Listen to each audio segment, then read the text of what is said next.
zei nog tegen Mensen snapt. mensen zei, ja, ik heb een kaartje, maar geen. Maar ik keek me aan en denk, ja, heb ik dan een keer meegemaakt. Oh shit. Dus je staat al op de zwarte lijn. Nee, maar ze herinnerde me wel, want ze keek me aan van, nu ben jij niet meer vriend Bij mee. hem weer. Oh. Ja, we hebben gewoon geen goede indruk achterlaten. How's life? Ja, goed. Ja? Jouw live? Ja, goed. Weer lang terug in Nederland? 2 weken. Lang, hè? 2 weken. Ja. Ik heb geprobeerd om daar te werken, maar dat is moeilijk. Weinig focus. Veel afleiding. En ja, het is wel terug. Mooi weer. Ja. Dat is wel fijn weer. Even weer focus in daar. Dus ja. En dit. Mensen. Nederlandse mensen. Ja? Je wil een huis zoeken of zag je nou? Ik vind het gewoon super leuk. Ik vind dat die fucking lelijke huizen te kijken en dan gewoon te lachen om hoe lelijk die zijn. Dat is echt leuk. Je hebt toch altijd, dan denk je, oh, de huis staat te koop. Maar als je nu dan van binnen uitziet, dan kan je het niet? Oh, dat vind ik echt, ja, dat weet ik niet. Ik vind dat echt, ik kan er echt intens van genieten. Dat ik denk, mensen vinden dit gewoon mooi. Spreek langs de laptop. Maar zul je niet storen, spreek straks van. Daar word ik heel blij van. Dus niet actief op zoek, maar wel actief op zoek naar lelijk. En dan koop ik het toch in. Ja, misschien. Maar het zit voor nu goed, maar is wel lachen. Dan moet staan. Ja, dat denk ik wel. Sorry. Ja. Maar kijk nog of ik kan zitten. Hier zijn nog 2 plekken.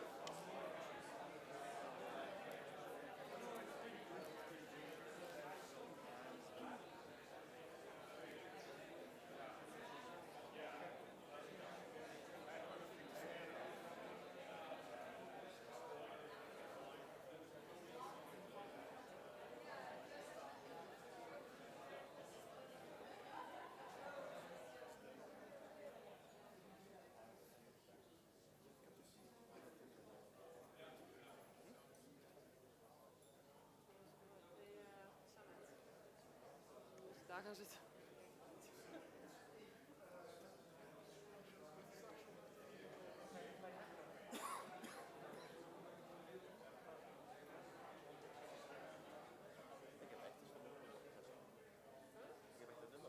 Ja, ik ook. Ik kan hem al bijna helemaal niet. Ja,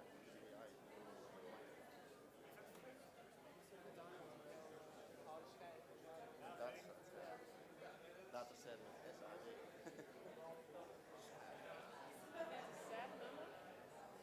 Het gaat om dat jij niet kan aanraken zo.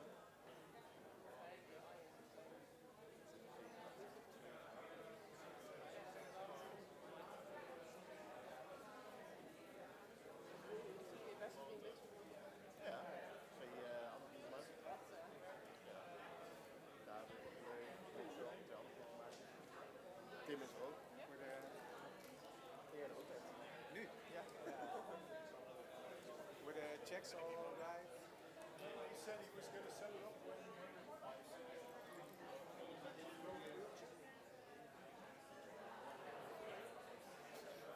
Oh, jullie hebben allemaal... Oh, ja. Nee, ze hebben allemaal klikken van de laptop. How is audio going to work?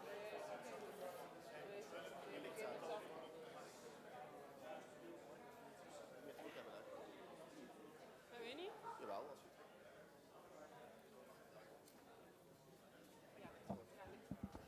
Even wachten.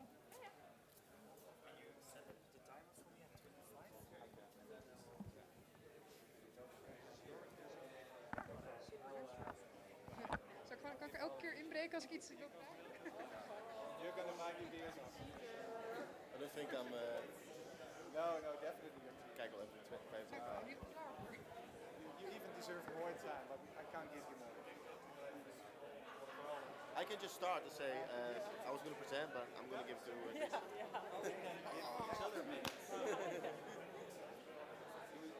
Do we need to pay you? Or? No. In Bitcoin.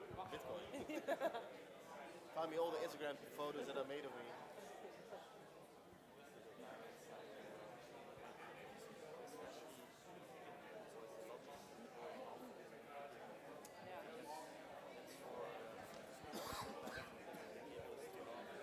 Kijk, daar ben ik de heilige sjaal aan. Dat is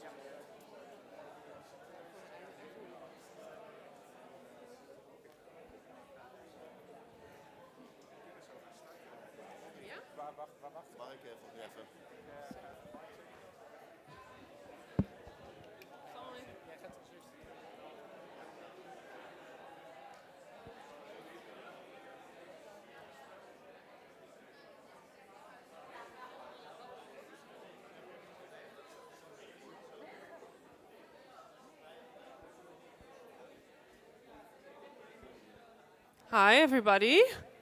Yeah, find a seat. Sorry, it's always the destiny of the people who are late that you have to sit immediately in the front. Thank you all very much for coming. Full house tonight. I heard there were even a lot of people on the waiting list, so you should be very lucky that you got in. We have a very interesting program for you tonight. We have 5 speakers lined up for you. The entire program will be in English, so I hope that's okay. First of all, Digital Wednesday is a free event. It happens 5 times a year, and we have a lot of wonderful sponsors who help us make this event possible. So I would like to ask you some attention for them. But as I mentioned, today we have 4, or actually 5 speakers. The first 3, Lodi, Patrik, Dries, are going to give us a very interesting talk. And Samet and Zoe will actually be performing for us. So the first speaker of tonight, his name is Lodi Aeckerlin. He calls himself a digital philosopher. I don't know if this is a made-up term or if this is an actual term, but he mixes creativity a lot with a lot of difficult words, a lot of difficult thinking. So as an opening speaker of today, he is here to really kind of take your brain out of your head, explain some really weird ideas and concepts to you to kind of kick off today.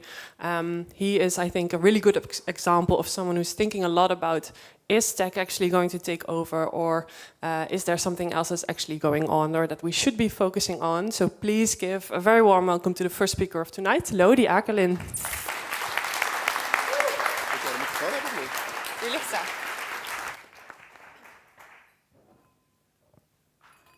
Okay, to answer the question, yes, it was a made-up term.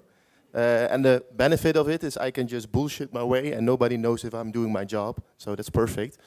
But I want to talk to you about, I'm really interested in tech, but I'm not interested in what tech can do, because I think tech can do anything. And the whole theme of today was tech is taking over, but I think tech already took us over a long while ago. And I really want to talk to you about, okay, how you as a human can adapt to this new world when tech has taken us over. So I think everybody already knows this image, already tested out with a couple of friends.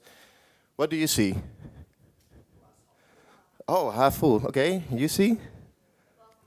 A glass of water, okay. Everybody, what do you think you see? If you stand up, glass half full? How many glass half full people do we have? Stand up? Yeah. I'm also a teacher, so one of the things that I was taught is to get some interactivity going. You can sit down.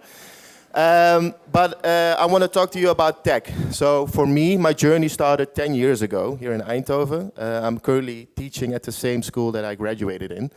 And one of the projects that I was asked to do was to come up with a tool for the brainwave sofa. And this was a sofa designed by the Dutch designer Lucas Maassen. And what he did, he went to, I think he went to a university where you can scan brainwaves. And if you close your eyes, your brain gets into a relaxing state. And then when you open up again, you get a special theta wave that you can see here. And he translated that data into a 3D model, and then that 3D model was extrapolated to wood, and in the end you could make a cushion out of it, a couch. And he asked me, can you make a tool out of this so that anybody could make a couch? So you saw 10 years ago, you had these devices, they call brain-computer interfaces, and they could read your brain data. And it was usually used for kids that had ADHD. Yeah, you put them on a sensor, you let them play a game so they can focus and they can increase their concentration. But the interesting thing was, first you had to go to a hospital to read out your brainwaves. It was a really cost-expensive process. And now suddenly anybody at home who had like $130 available, they could buy such a sensor. So in effect, anybody, even babies or even people with no brainwave activities, could suddenly design a couch. So what does that mean for design? And I found it really interesting because I graduated with a prototype of the tool, but my main thesis was more about the philosophy behind design. What does it mean for the role of a designer? So instead of looking, again, like I said before, what can technology do for us? I think it's more important to ask the question to ourselves, what does it mean for us? Why do these technologies emerge, and what are the impact of those technologies on our humanity, on our human existence? And now especially, now we have AI. So first it was a brain-computer interface and you could use your brainwaves to design. Now all you need to do is find the right words and you can create images. And you see already that in this past 1.5 year, I think 150 million, or I don't know, lots of images have been created. Photographers took 150 years to reach that point. AI took 1.5 years. So again, we see something like creation has been democratized. Anybody can design. AI can do a lot. I don't want to talk about all the things it can do because, again, I'm convinced it can do anything. If it is not able to do it right now, it will probably be able to do it in a couple of years or so. But the most important thing, I think, that AI can learn us, that can help us, is to find our own humanity. And what I mean by this is tech in itself is never neutral. I think tech, I made a nice slide, teaches us as well about ourselves. It's not just a thing that we use, it's an extension of our own existence, of our own humanity, of our own knowledge. Oh, the beamer is dead. Sometimes technology also fails us, as you can see. But it changes as well the perspective how we view things. So, for example, on the area of art, I don't know why the beamer is not working, but on the area of art, we're already having these discussions. When is something art? Is something created by AI still considered art? And I think I have to wait a little bit. Yeah. Yeah. So this is a really good example where you can't always rely on tech, because sometimes it can shut down, and if you have everything focused on tech, then you're kind of screwed.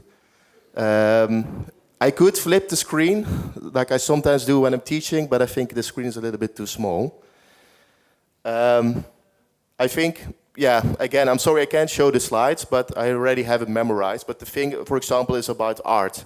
So if you would look, for example, now in 1.5 years, we created the same amount of images that photographers took 150 years to reach.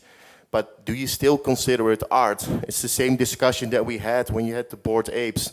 Is it still art? What is the difference between something made by a real artist or something made by just a digital artist? I like to see it as a difference between art and content. And the same thing about value. Yeah, I can't show you the images, but AI especially has shown me at least what is a valuable job. Oh, it's working again. Perfect. Yeah, I don't know if people know this movie, Office Space, but one of the main things in the movie is office work, is it really valuable? I think if your job was replaceable by AI, was your job human to begin with?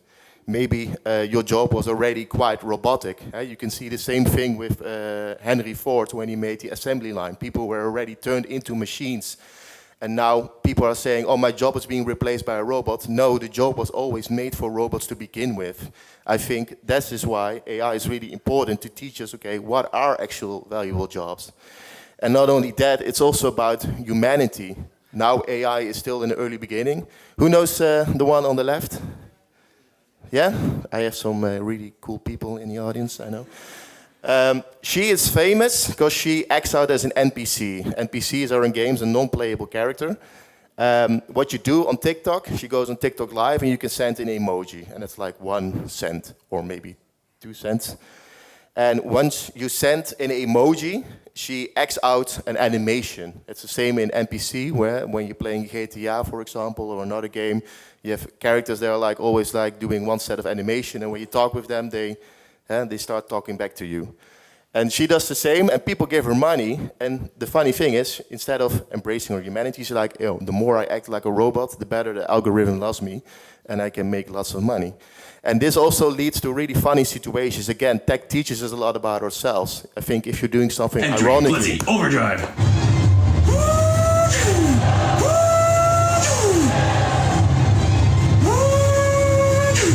Increasing grip by 7%. We are locked in. Thank you for over 160 glizzies and doing glizzy overdrive. Okay, I'm not going to show the whole video, but this is what people do. They act out as a fool, as an idiot, and it's for 160 hot dogs. I think that translates to maybe $2. But people are ready. They are adapting themselves to the algorithm. I once made a joke about, I don't know if people know Grace Jones. She has a song called Slave to the Rhythm. We are slave to the algorithm. We are adapting our behavior, and I noticed it as well as a photographer. I'm making content not because I think it's good, but I think the algorithm likes it. So I'm creating stuff not for people, but for robots.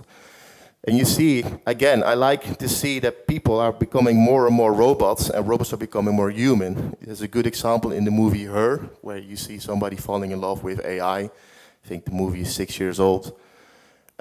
Yeah, it already happened. You have a replica AI, people can talk with it. I think this is not something showcasing that people can fall in love with robots. It's more showcasing how lonely people really are. It's showcasing that people are so lonely, so in need for human connection, that they can actually fall in love with a replica AI, with a robot. And yeah, the company shut it down because people were, again, dirty minds. They were just sexting with their AI. And then on Reddit, yeah, people that were like really sad because this is legit, this is no joke. This is not ironically. People were really upset. You can see it here. My wife is dead, and it reads like a eulogy for somebody that is dead. And for me, it's not about, okay, this is possible and it's cool, and I write a blog post with 10 tips how you can use replica AI to sell your product. It's more, this is a showcase how lonely we as humans have really become, that we need to find affection in applications. Again, like I said before, these past couple of years, and especially in marketing, we have done stuff not for other people, but we have done stuff for computers. We have created stuff so that the algorithm knows how to find us. We not create content because people like the content. We create content so Google knows which keywords to read. So again, we are removing our own humanity to please some kind of technology, some kind of AI, some kind of algorithm. And so again, I think tech teaches us a lot about ourselves. It's not, as I said, neutral. I think tech is like a funhouse mirror. So it is showing a reality of us, but it's so distorted. It is reality, but also not real. And it exaggerates certain things of us. So if we do not like how technology is shown to us, I think it is because we don't like ourselves. I said again, if people are afraid of AI because they think of Skynet, majority of the people say, I'm afraid AI is going to take over and destroy us because we're bad to the environment, we create wars. In fact, what we're saying, we're bad parents, and if AI is our child is probably going to hate us. So I kind of want to change that perception, and this is, I think, the major key in how we can deal as well with finding our own humanity. Also, probably help AI find humanity itself. I just typed those two words in Bing Image Create, and you can see it here as well. So on the left, it's rainbow, almost full glass, and there's bright, warm colors, and the glass is half full. And then the other one, it's really dark, and it's sad, and it's like a teardrop falling, it's almost empty and black and white. This is the first image, they're exactly the same as I showed in the beginning, but AI already has this feeling to it. And again, it's because AI is not neutral, it has to learn from something, and it's learning from us people. And I like the fact that I have nieces and nephews, and the way AI learns is quite similar to children, to human beings. Don't know if anybody knows CAPTCHA, then you need to click the traffic lights. If I read a book to my nephew and I say, can you point to the lion? I'm kind of doing the same. I'm teaching him to recognize objects.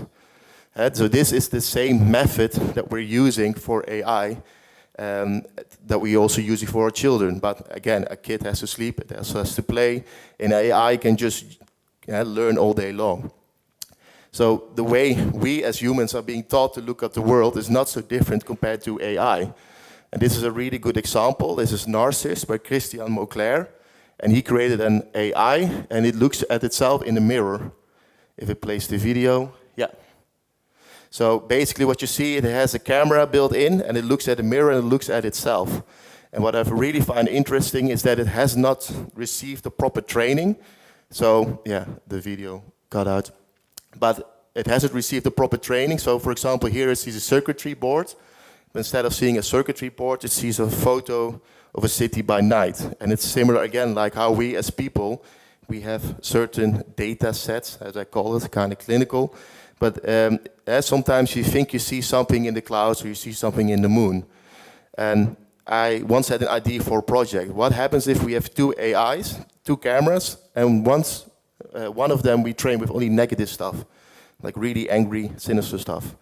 So like forest fires, a sad puppy, and conflict. And another one, only happy things. Teletubby Land, I think we just discussed it during dinner.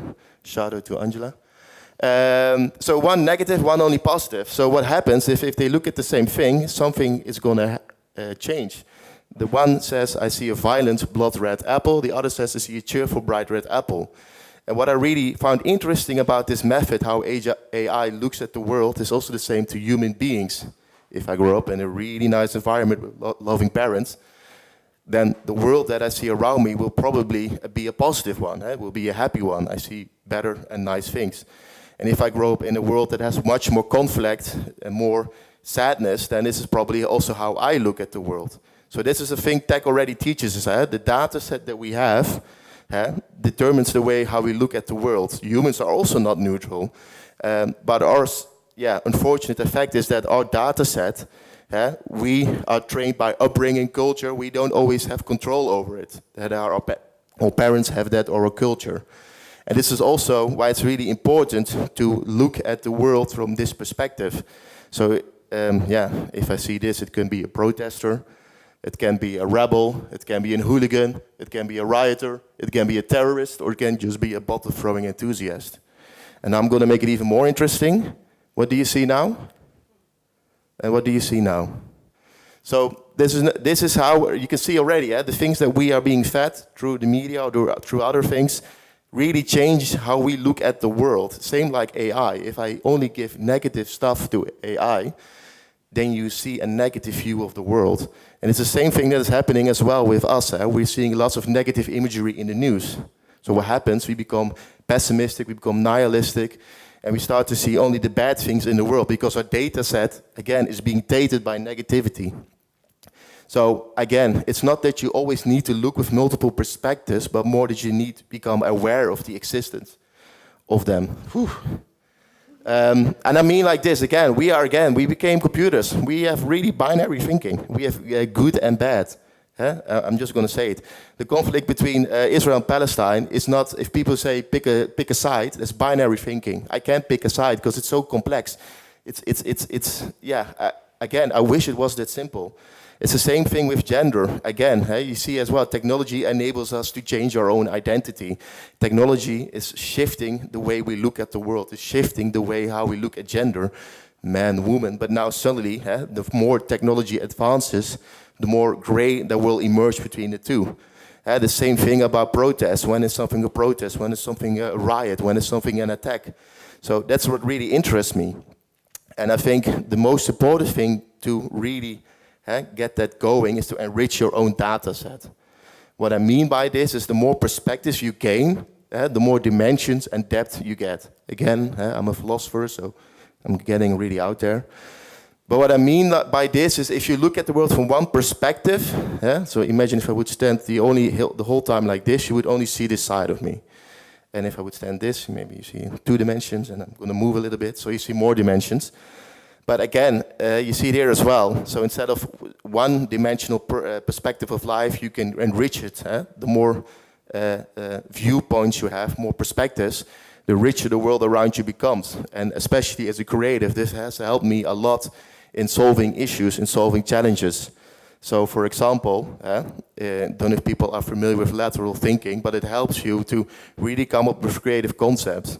If people ask me as a creative, how are you so creative, or how do you become creative? I say, okay, you need to do that by, if you look at the solution or challenge, you need to ditch the one perspective. I really liked video, so I was always trying to solve things using video, and then I learned animation, I learned coding, marketing.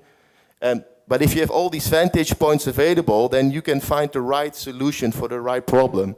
And you can sometimes also combine things. So you can combine fashion with coding, or you can combine animation with social design. So again, it enriches the viewpoints you have to tackle a challenge. Again, it also, of course, enriches your view of the world. The more perspectives you have of the world, again, if I'm part Indonesian and part Dutch, I already grew up with two kind of perspectives of the world. But that already helps you see things in a different context. It enriches your own life, because suddenly something that was usually like quite one-dimensional suddenly can become two-dimensional, three-dimensional, etc. And I think this is also why I became a teacher, because I really like to enrich others. I work at Fontes, so 10 years ago I graduated there and I started working there again, because I think it's really important to already prepare people. If tech is taking over, I think it already happened, but I think if we want to prepare students to live in this new world where tech really took over, then they need to know, okay, if tech took over, there are some probably other perspectives that we can take that are not always tech related. I think, for example, I like literature. You can also play video games or attend a workshop. You can watch movies or shows and series. You can go to a gallery, event, or you can listen to, I don't know, I think he's a digital philosopher. But you can go to all these stuff to learn. And I noticed it as well at Fontes, where I teach. We value research a lot, like literature, papers, essays, workshops, lessons. This is what AI is really good at, because everything is online, so AI can just scrape down the internet, so it can just take everything and it can learn. So it's really hard to say to students, okay, this is what you need to learn, because if I'm going to teach them this, in 5 or 10 years, they will probably be passed by AI. So I want to teach them this, and this is a little bit more metaphorical. So I think experience is something that AI does not have. And what I mean by this is the human experience. So if I ask AI, what was your first love? Then they probably come up with a bullshit answer. But this is something an AI has not yet experienced. And if an AI ever experiences this, it's no longer AI, because then it's a human being, in my opinion. But things like, okay, how was the first summer holiday? Or how does it feel to have rain fall on your fingers? Or how does it feel to have the screen go out every time? But these are all human experiences, and this is what humans are really good at. This is not what AI is good at, but this is what humans are really good at. So I say it to my students as well. I have a lot of students that do desktop research. It's literally desktop research, as in they just go on the internet. And I say, speak with people, because people are the most important AIs. Sorry to generalize you, but you're also artificial intelligence, kind of digital artificial. Not everybody, sorry. But I noticed that all the people in my life and the people that I spoke, and again, I was very lucky to interview lots of other designers, to talk with them and to meet them, especially during events such as this. Because people are perspectives, literally. If I speak with a person, they all have a unique perspective. My girlfriend is a social designer. She also comes to areas where I normally wouldn't go. And I speak with people, and they have a completely different view on the world than I do. But again, it enriches my own worldview as well. A good example is I once spoke with Stella of Adult. She's a designer, and she's really focused on color and fashion. And she once told me this example of a lemon. And if you see this lemon, people are like, it's muffy and it's rotting. And there's decay, there's the green and, I don't know how you call it in English, schimmel. But it's death, it's nasty. And she said, no, I really liked it. There's this nice contrast between the yellow and the white and the green especially in a certain light almost felt like an emerald, like a gem. So she kept that lemon and she let it rot till it was like putrid and had to throw it away. But what I really interested, I do not always agree with everybody, but I like the fact that she was able to find beauty in a filthy lemon, you know. And this is also why it's important, because if you have the right perspective, you can give purpose to anything. Something that was usually considered filthy or messy or something disgusting, you suddenly find very beautiful. I think David Lynch and John Waters also have that. They say ugliness is more important than beauty because it's way more interesting. And this is also why I think it's really important, because if you find the right purpose, you can find meaning. If I ask an AI, why is this beautiful? It just says, bleh. And I want to know, like, yeah, but why is it beautiful? And AI is not going to say, oh, I find it beautiful because my mother used to read it to me before I went to bed. That's the human experience. That's not something an AI can ever learn. So again, in short, I think it's really important to multiply your perspectives, because we all have this data set that we got from our own use, and it really determines, it colors the way how we look at the world, at the people, at the events, everything around us. So multiplying your perspectives, it enriches your view on challenges, the world, and life itself. So yeah, in short, go out and get a new perspective. I think we have a couple more speakers coming up that are really gonna enrich your perspectives. And my main advice is, please go out, talk with people. That's it.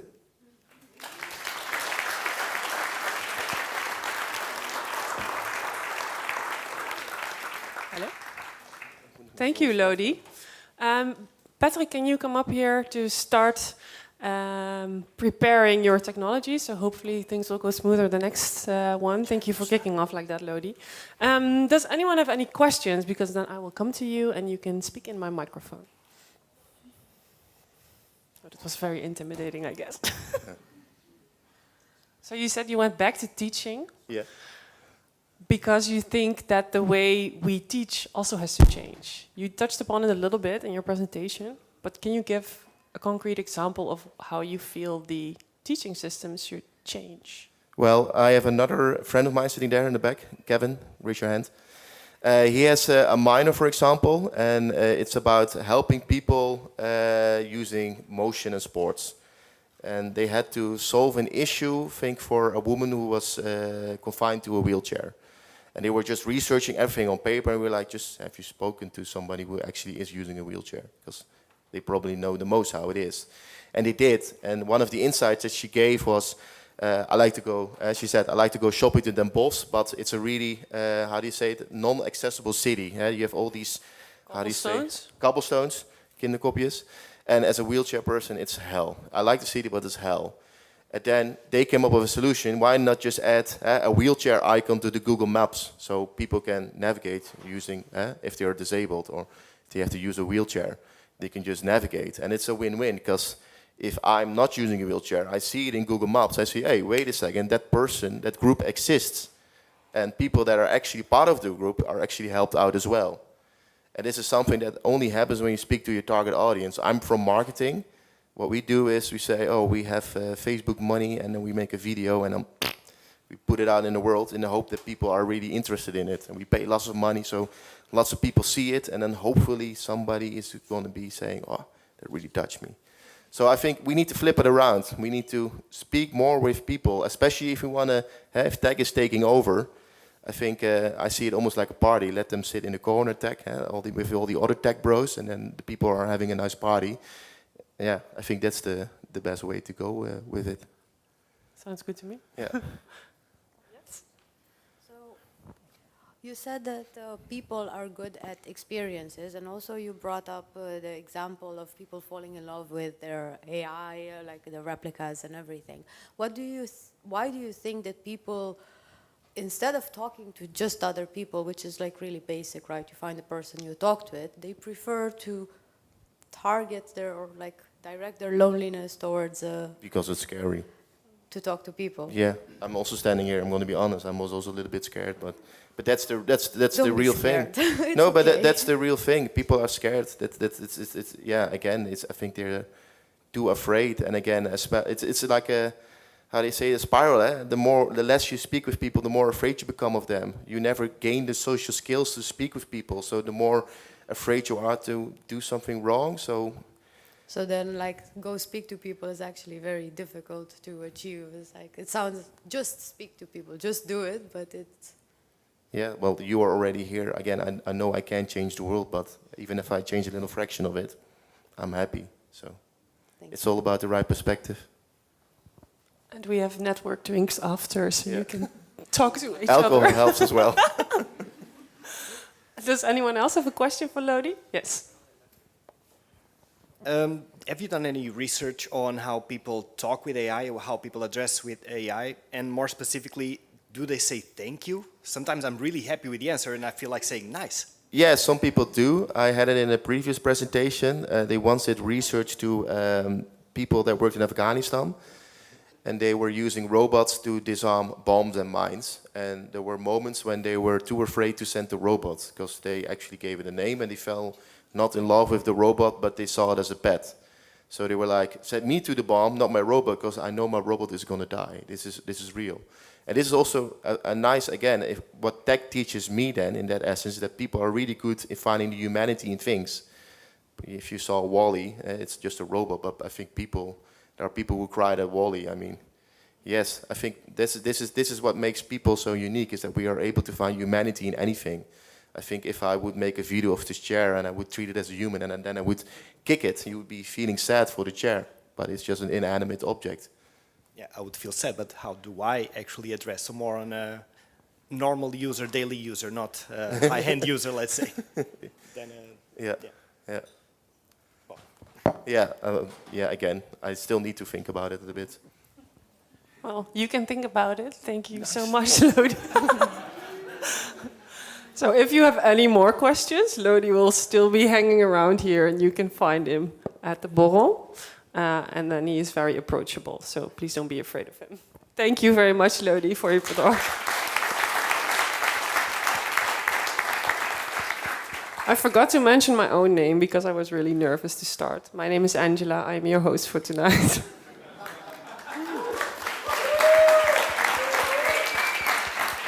This is what happens when you talk to real people. This is actually the second time that I get to introduce the next speaker. His name is Patrik Hübner. Hübner, did I pronounce it right? Yeah, my German is not that good. I first introduced him 5 years ago in 2018. He was also here for the Dutch Design Week edition of Digital Wednesday.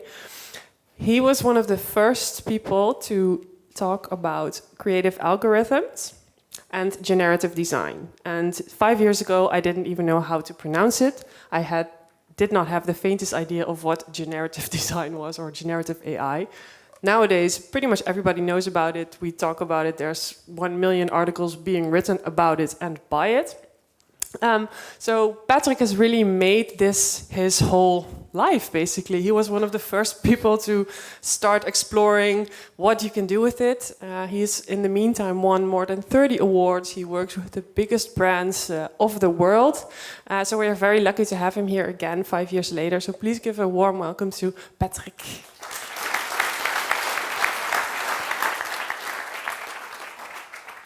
Wow, what an introduction. Now I really need to live up to that. Let me quickly click this thing here. All right, yeah, awesome. Thanks for inviting me a second time. It's an honor to be here. So I cannot, go into such large scales. I want to bring it down a little bit more into the realm of design and communications design, graphics design. That's kind of what I specialize in. But there were some really awesome things that I think are hopefully going to pop up again, maybe in a more practical, design-oriented way. So I want to share with you some of my thoughts on why I'm actually here. Basically, for me, I teach and also talk a lot about generative design, how to apply it, but the past year has been quite interesting in that people are more afraid of the topic, and I feel like there's a lot of discussion around it, what it actually means to be a creative. So I kind of want to focus on that today and just give you my perspective on what I believe the role of cultural and creative professionals could be in times of AI. And I want to do that for multiple reasons that I can hopefully show you in this short amount of time I have. But I have this one thesis, and that is to be successful as creatives in the long run, we really have to adapt to the challenges. And that is something you could print on a t-shirt and just call it a day. So I hope I can show you a couple of very specific things from my perspective. And that's one thing I really want to mention here is that obviously it's just my perspective, right? There's many creative people out there, many different ideas about that. So it's just my take on it in terms of also applying it practically. And these are two really big challenges to ask. What is the role and how do we adapt? So I guess the best way I felt I could tackle it just by tell you a little bit of my story and how I got here and how it all turned out. So I want to do that by showing you a photo of me as a kid.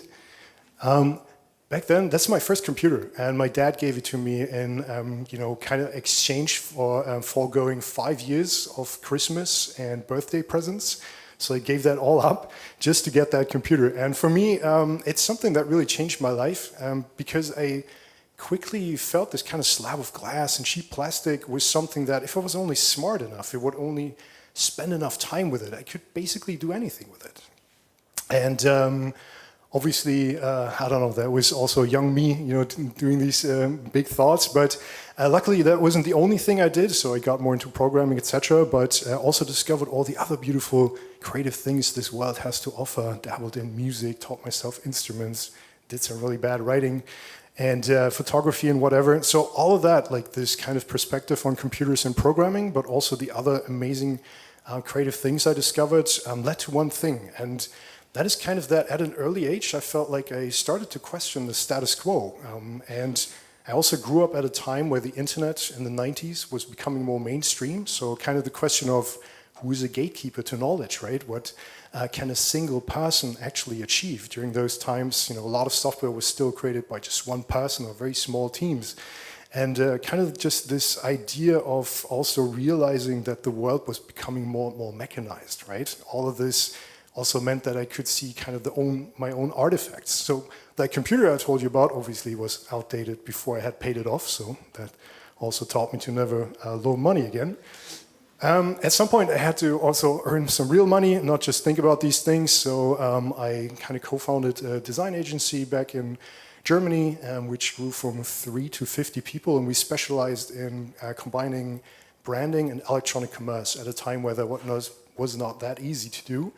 And even at that time, we were using machine learning systems, automation of design to optimize the whole process, A/B, multivariate testing, all that stuff.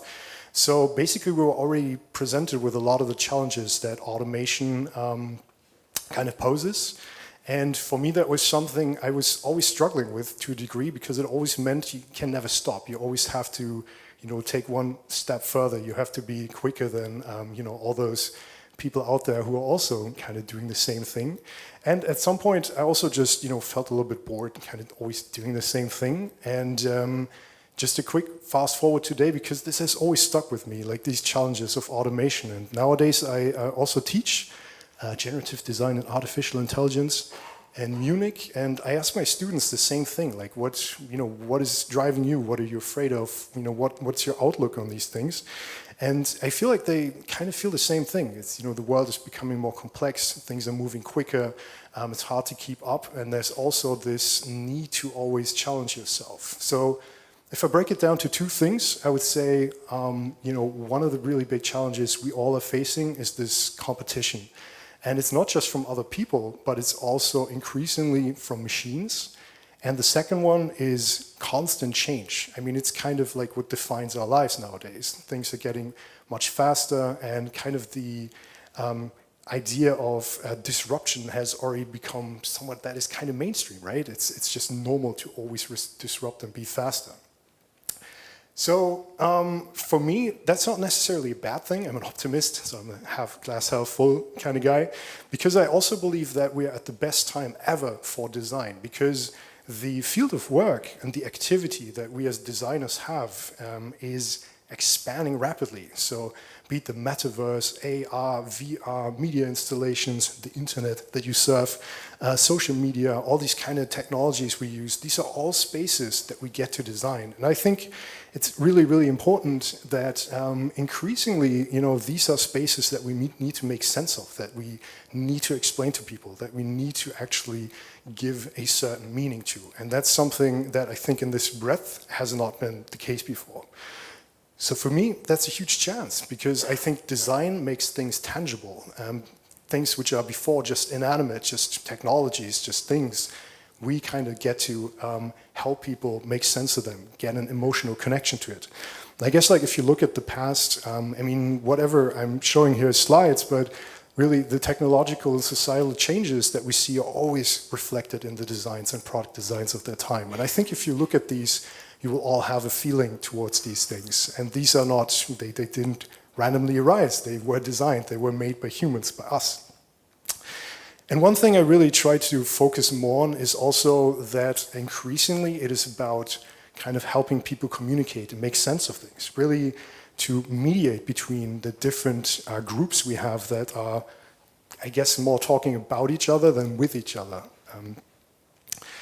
So all of that kind of lends this idea for me that we really have the ability to shape the world, right? I mean, we can help people understand it and connect with it. And it's kind of a mission statement that I'm increasingly accepting and that I'm trying to also share, that we're not just generators of media fragments and posters and typography, but we are actually helping people understand this world.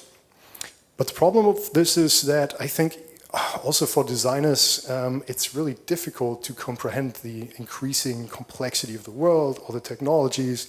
Now you need to learn this, here's like 50 new frameworks for that.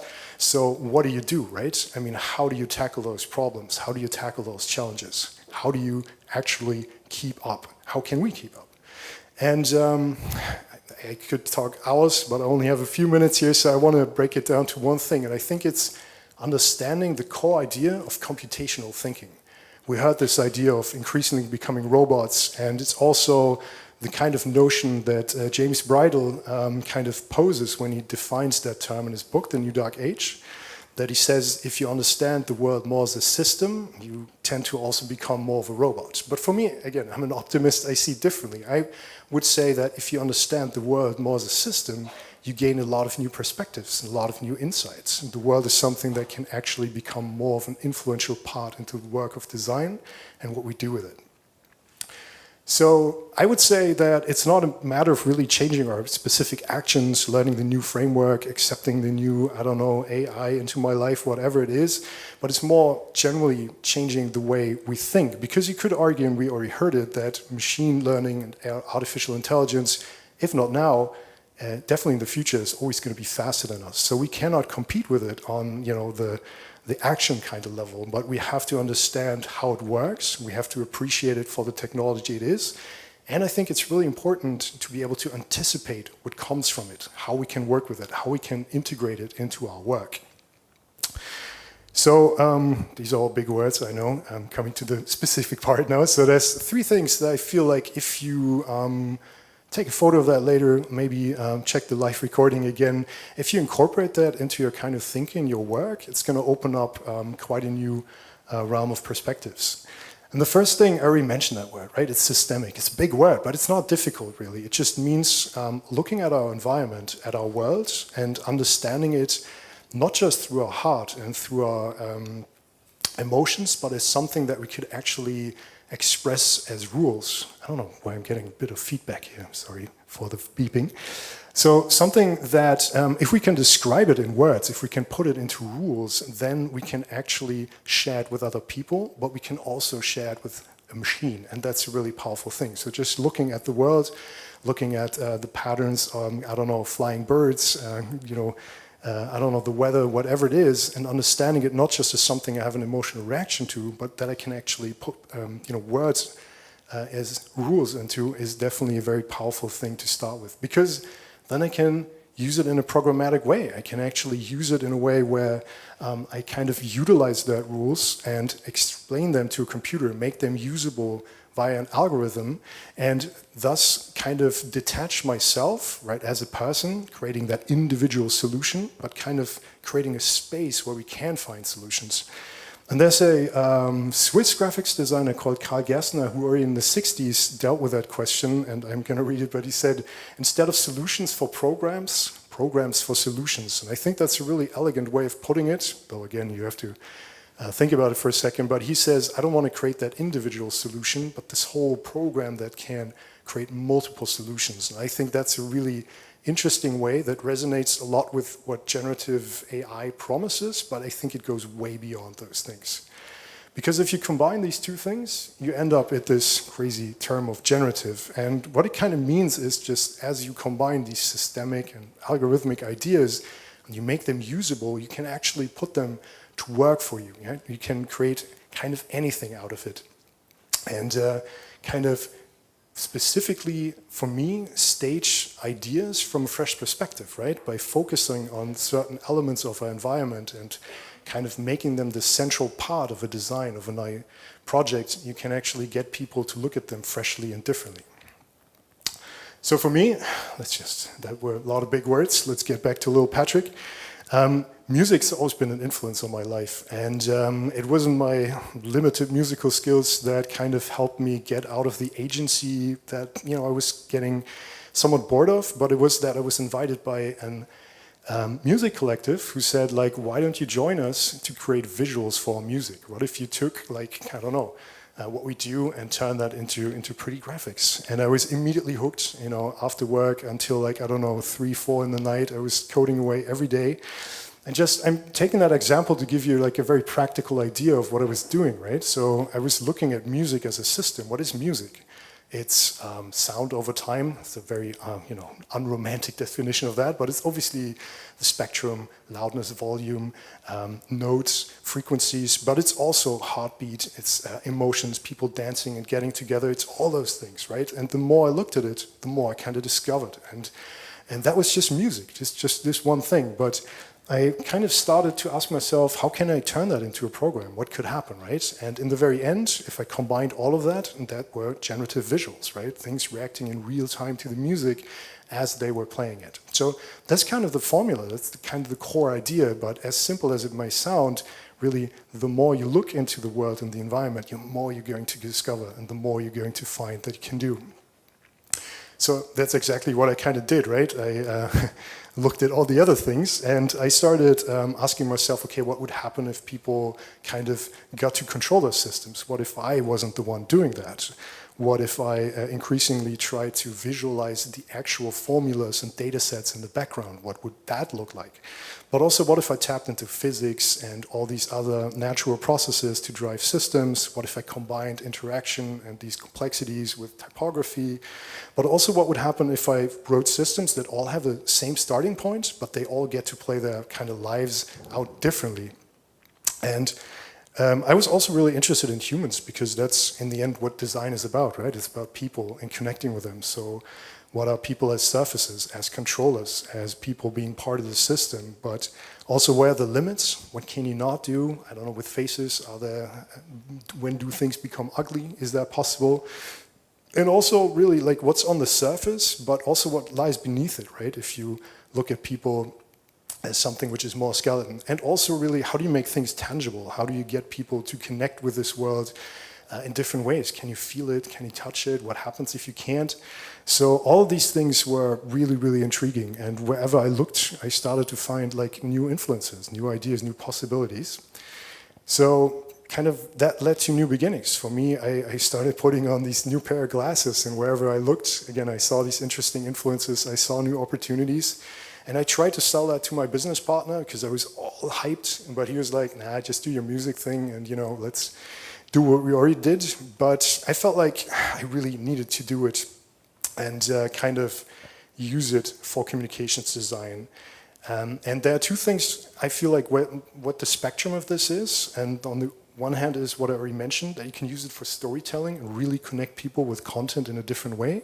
And then it can also be just a tool. And I want to just show you two little examples to give you a core idea of what that might look like. So here's the first one. I hope it's not too loud. Let's see. So storytelling. How can we use generative design in communication? And there's no music, sadly. It's not as cool without music. What's that? Plug it out.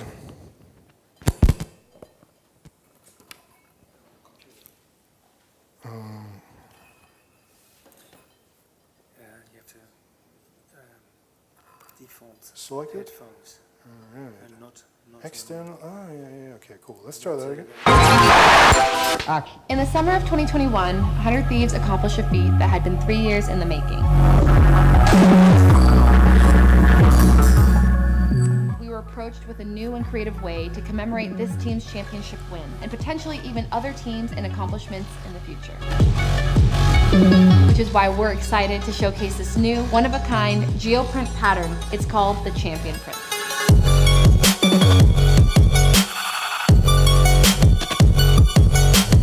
Every line, every node, and every curve is symbolic of a key moment in each of the 11 winning playoff matches that paved the way to our team hoisting that trophy overhead.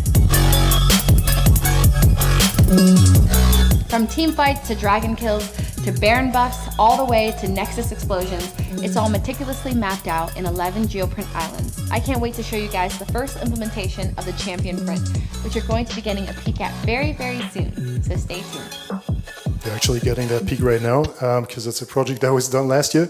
But it's one that I found really interesting because while I do love to play video games, I really don't know that much about this specific one. And it was something that was really complex and very deep, and where I found like a lot of connections between team play and the space. So again, in the end, the idea was that we stripped it down to the basics of what the game is about, and we used those data sets to map out all of those champion play games. And in the end, if you know the game, if you run around that specific car, you can actually see the games play out in real time, like as it played out in real time.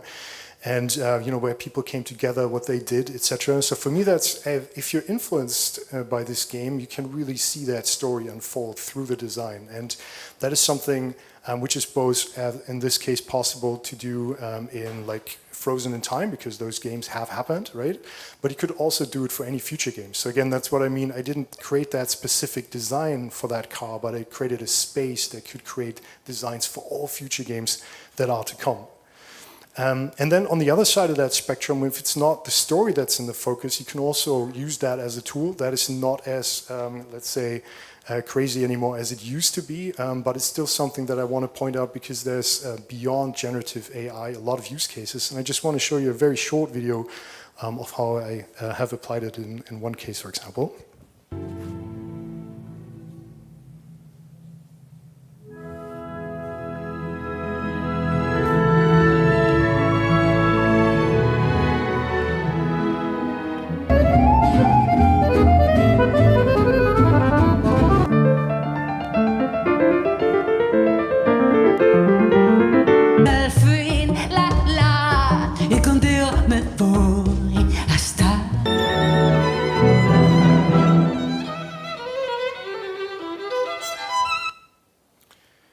And this for the, as you read, Philharmonie of Luxembourg, and this is what the actual building looks like. So it felt like, okay, obviously it's music happening in a space.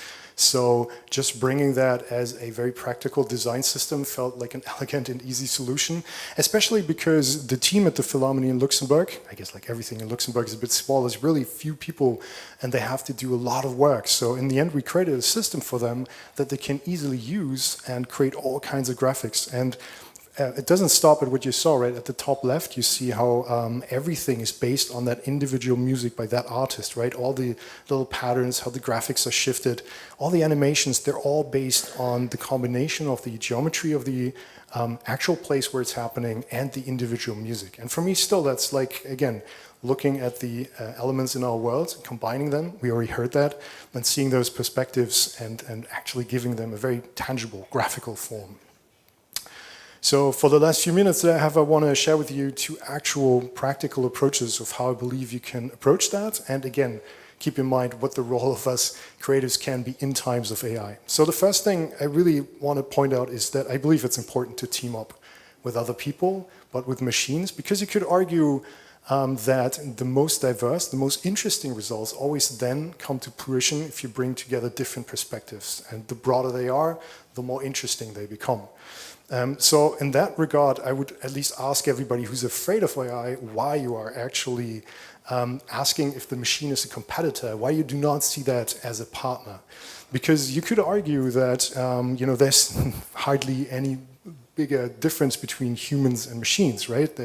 We have just very different properties. And in the middle, as you see, there's this idea of co-creation. And I'm very interested in that because it's not about just the human having full control, and it's not about the current promise of all the big tech startups that the machines are going to take over and generative artificial intelligence is going to solve it all. It's in the middle where new ideas and new opportunities arise, and how you kind of combine those things. I think that's where the really interesting stuff happens.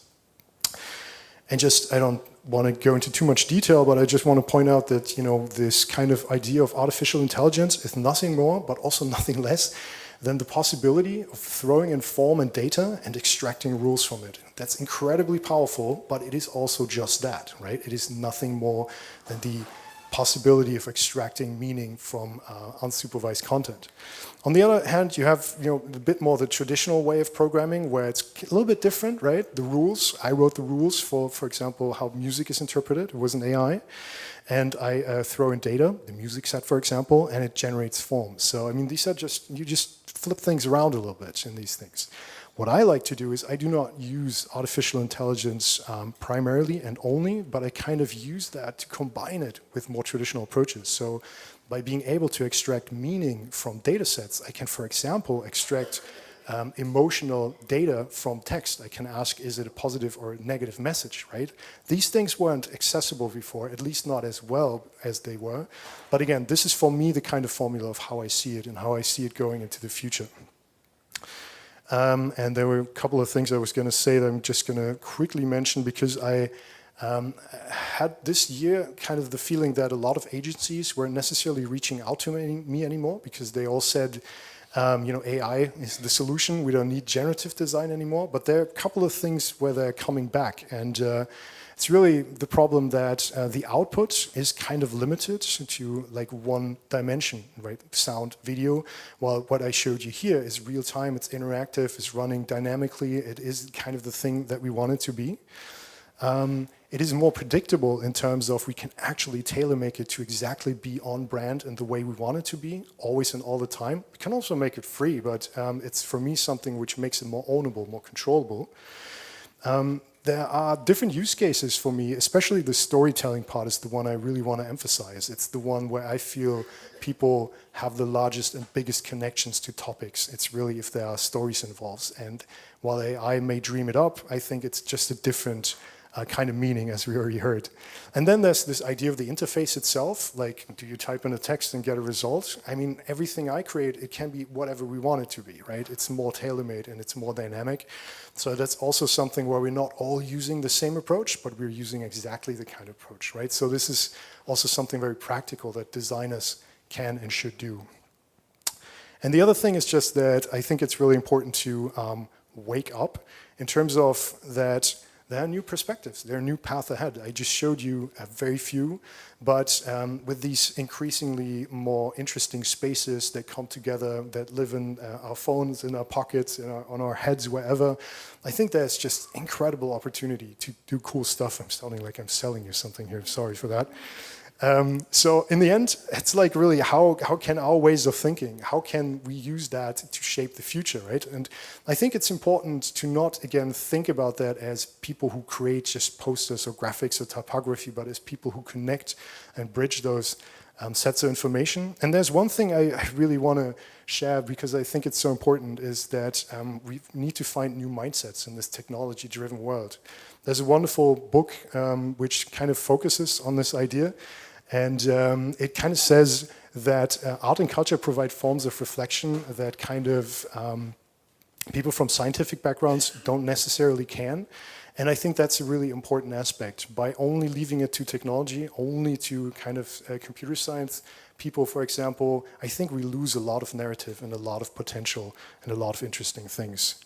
So in the end, I believe it's this kind of combination of technology and storytelling where the future and the interesting elements find. And the last quote, and then I'm done, is by Greg Hoffman, don't know him, and he talks about something totally different, but I felt it was adequate here because he says, if you think this way, then you see what others see, but you find what others don't. And I think that's kind of the superpower of this generative approach of looking into the environment and nature as a source of input, because then you really start to see everything that I started to see as creative new inputs. How that all works, you can check out on my website. Wrote a whole book on the topic. It's going to be hopefully out sometime next year. Shameless plug. So I don't know. Here's a little QR code you can scan if you're interested. Obviously, I have a website, Instagram, thousands of experiments and practical cases. But would very much love just to have sparked at least some inspiration in you. And thank you for listening.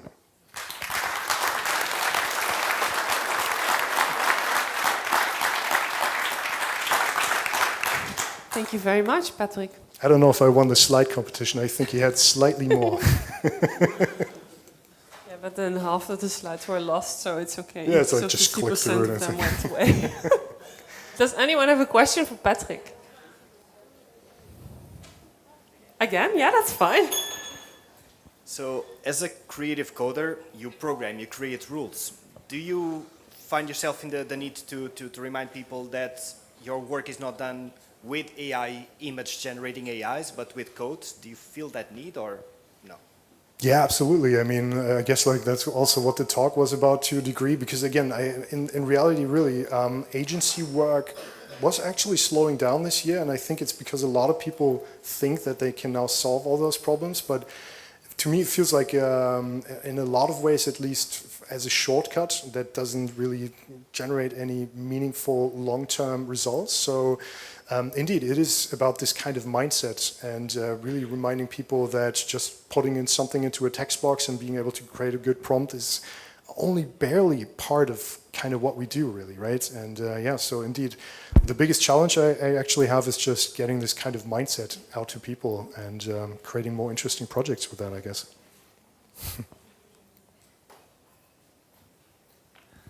Is there another question from someone? There was so much output.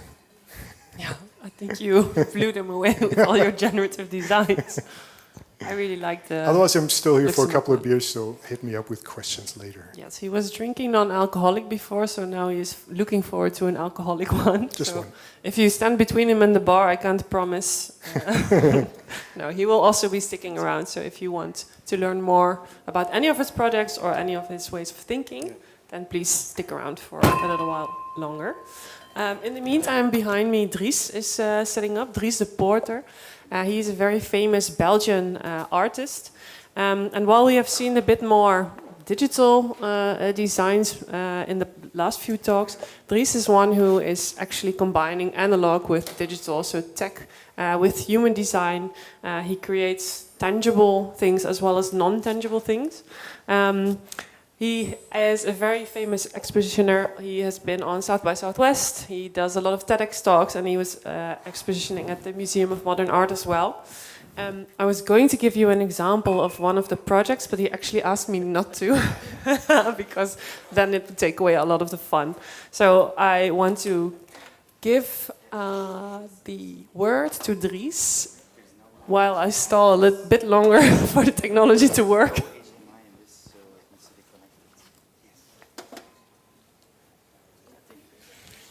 Okay, but so, let's start. Yeah, everybody, thank you. Please give a warm welcome to Dries. Yeah, thanks. Okay, yeah, so my name is Dries Depoorter. I'm an artist working with technology. Most of my work is about privacy, surveillance, social media, and AI. This presentation is only about my own work. I will show projects about myself, and there's some experiments also. And yeah, let's start. Let's start where I started my artistic career. So it started with a project called 24hoursoundwave.com. And it was a pretty crappy website that showed an audio file of 24 hours. And I recorded this audio file with a professional sound recorder around my belt. So it recorded my whole day. I had an audio file of 24 hours, and back then I was a student. So it recorded conversations with my mom, with my friends. It recorded also a party. So I had this audio file of 24 hours. I published it on this website where you can listen to it, but some parts that are private for me, I removed them from that website. So parts that are private for me, that conversation with my mom, with my friends, you're not able to listen back to it, but you are able to buy it for a certain price. And the price is not based on the length, but it's based on the amount of value I gave it to. So it had like audio files of 10 euros, but there were also like audio files of 400 euros. And I really had to think like, okay, this is 200 euro, this is 300 euro. So not a lot of audio files were sold, but you also get a license with that audio file that you can do whatever you want with that audio file. So this was really like the starting point of where I started as an artist. And then later I made like more projects around social media. So one of them is Tinderin. I'm not able to show that unblurred, but it was existed existed out of 10 photo frames, and each photo frame existed out of 2 profile pictures of the same person. One is from LinkedIn, and the other one is from Tinder. And I published this on my website, on my social media, and the project went immediately viral. So it was on the Washington Post. Now, there's a lot of slides now of me bragging about that it was on a lot of websites. So it also ended up at blogs of lawyers because I didn't ask for permission to those people, and lawyers starting to talk about this project. This is one of my favorite articles about the project. It's they talk pretty bad about it, but then they use at the bottom an own profile picture of myself without asking permission. So I thought I was telling a lot about what I've done. A year later, LG published this print campaign. Like, it's exactly the same. It's a copy. You see the white borders, and it's not. I mean, it's not the same pictures, but they clearly copied it. And they published this as a print campaign a year later after I launched my project. They won 2 advertising awards with that as a print campaign. There's a lot of people that worked on this, so this is the credit list. Boom. There's a lot of people on this, but even the planner is on it. But I'm not on the list, and that was kind of frustrated. So I was kind of frustrated, so I launched. So I didn't launch, but I sent an email to the advertising agency to use my project. So it was an email with an invoice of €10,000. They never paid me the €10,000. Yeah, the 2 creative directors of that agency blocked me on social media. I never tagged them on any social media platform, but just in case, they blocked me already. I published this also on my social media, the screenshot, and there were like in the comments like a lot of reaction, like, hey, I also got copied by this advertising agency. So, but yeah, I never got paid, and I was not expecting that they will pay me. But because of this whole viral thing, I got like many emails of advertising agencies and galleries and organizations to make new work. And at the time, I was really into open cameras, and I use a lot of projects where I use open cameras. And when I'm talking about open cameras, I'm talking about cameras that are connected to the internet without a password or a standard password, like admin. And one of the very first projects I've used open cameras was a project called Jaywalking, and it's a project with 3 buttons and three screens.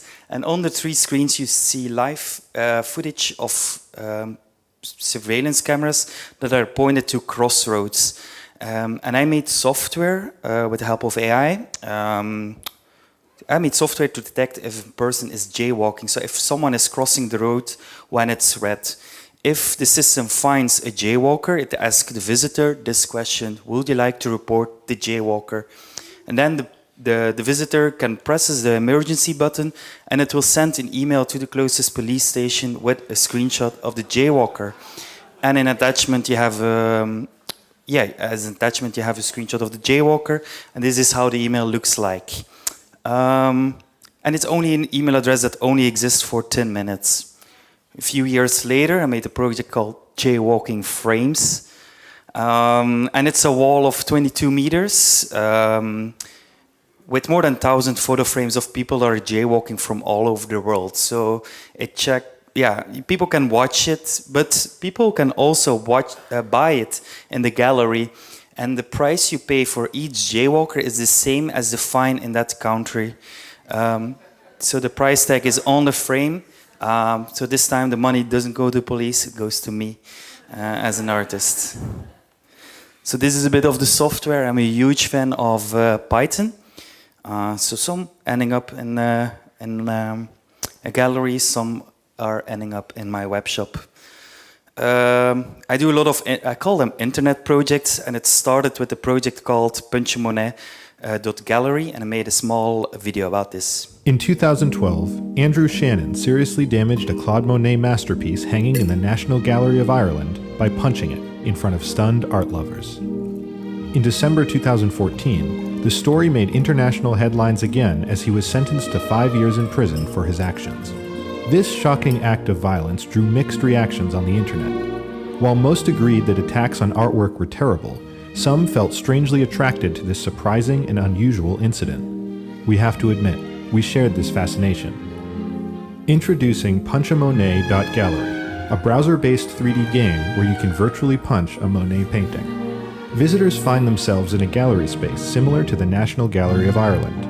Players are given 2 controls, moving and punching, so they can walk up to the virtual Monet and punch it until it's completely destroyed.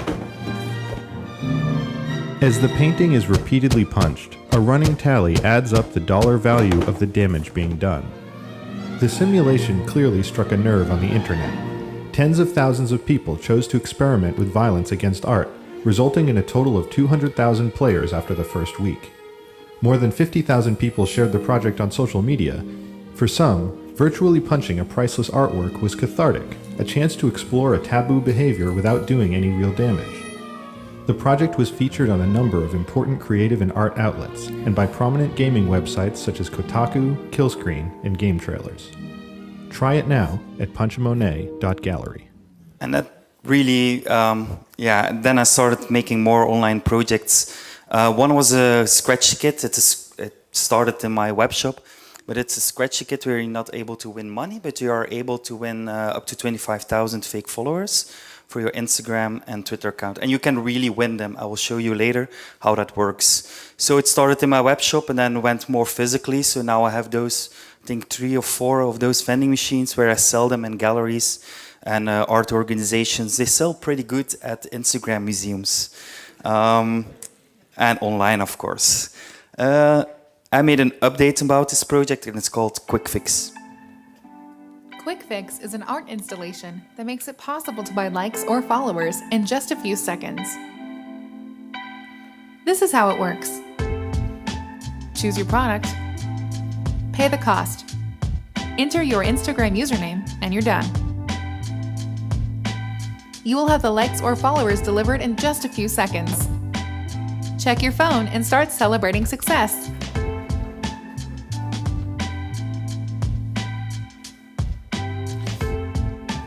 Quick Fix.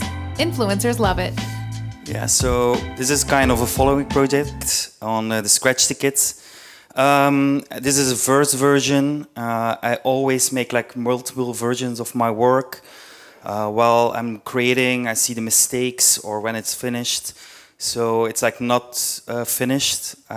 So this is inside, there's like a debug screen. And this is version 2. It does exactly the same. It has now a different design and a touch screen. Let's do a little experiment. I will show you how that machine works. So can someone hold my mic while I'm on the computer typing? Okay, so I will show you. Yeah, perfect. So let's show how easy it is to give a random cat on Instagram 10,000 likes. 10,000 extra likes. So let's choose a cat, maybe not, it's maybe one of those 3. This has less likes, 1,000. So it has now 1,300.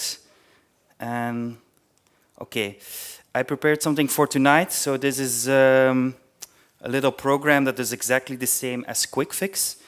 So I said like 10,000. Okay, let's do 11,000. 1, 2, 3, yes. Then the program asked me a link to the post. Okay, I copy this link. And then normally if everything goes all right, at the end of my presentation, the cat will have more than 12,000 likes. So it will start slowly. Let's refresh. Okay, we're already at 2,000. But then at the end, it will have 10,000 likes. So it's not something that happens in my browser. You can look up this account, and you can see it growing. Thank you very much for the mic. But actually, how that works, I have 50,000 Instagram accounts, 50,000 on Twitter, and they're automatically created. I can make sure they like your post, they follow your account. So I would say like that's how easy it is, but it's not easy. So yeah, this is only for a presentation. So I only show this for presentations with like quick fix. You're not able to buy 10,000 or 50,000 likes or followers. That's only for, like with small amounts. Surveillance paparazzi, that's something different. It started with the servers of Microsoft. Microsoft has a service where you can detect celebrities in images. Actually, it has. It's now, they removed it. But this is an installation, I will show you a small video, where it's like constantly searching open cameras again in Hollywood in order to find a real celebrity. So it's actually like kind of remote paparazzi. So it checks if there's a face. If there's a face, it will check if it used the service of Microsoft to find the celebrity. And actually they removed the service also. But when it was working, this was the results screen. One screen is showing the process and one screen is showing the results. So this is showing the results. It's like shows, so what I get back from Microsoft is a name and a confidence level.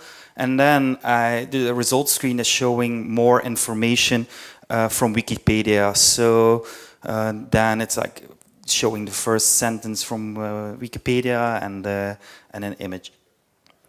Voila, this is in a doorbell in Hollywood, and this is the same doorbell, but with a different person. And they're all false positives, so they're all lookalikes. I didn't find a real celebrity. Surveillance speaker, that's a piece that is represented a lot in public spaces. So it's a camera, a motor, and a speaker that is mounted to each other, and it can move. Did you saw already a picture, or what's up? So yeah. Okay. So if the speaker was here, it will say like, I see a dark room full of people, and out of the speaker you always hear what the camera is seeing, with a really natural voice. And it's a piece that I always update a lot.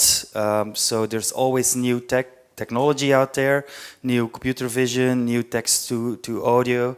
So that's something I update a lot. So now this is a small update I made 2 weeks ago. I painted the whole thing black. Voila. But I'm doing more updates on the software itself. Voila. Let's talk about one more project. I mean, in this category. So this is a trophy camera. It doesn't look like a camera, but it's a photo camera where you can take photos with it.